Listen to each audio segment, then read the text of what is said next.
needle ভাঙে তোমার plate medium plate আছে বা হেভি প্লেটে আছে নিডেল ভাঙে কি জন্য মোটা কাজ করতে হচ্ছে ছিদ্রটা ছোট এই যে আই পয়েন্ট আছে এটা ছিদ্র ছোট ছোট হলে আমরা কি করতে হইব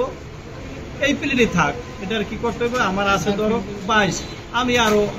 লাগাবো কত 28 22 আছে বা 24 লাগাবো বা 26 লাগাবো তাহলে কি করবো ছিদ্রটা বড় হলো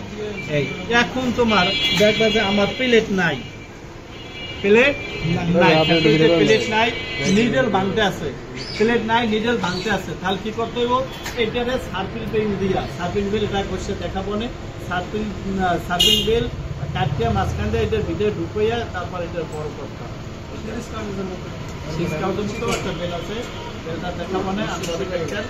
ওটার ভিতরে ঢুকাইয়া তারপরে কি করতে হবে বড় করতে হবে এক দুই নম্বরে আবার তোমার এই মিডল প্লেটটা কি হয় এখানে ধার হয়ে যায় এখানে মিডল প্লেট পড়তে পড়তে ধার হয়ে যায় এখন তোমার যদি প্লেটটা থাকে তাহলে তুমি কি করবা আলটা পাল্টাইলা যদি প্লেট না থাকে তাহলে কি করতে হবে ওটা সার্ফিং বেল ঢুকাইয়া তারপরে বসতে হবে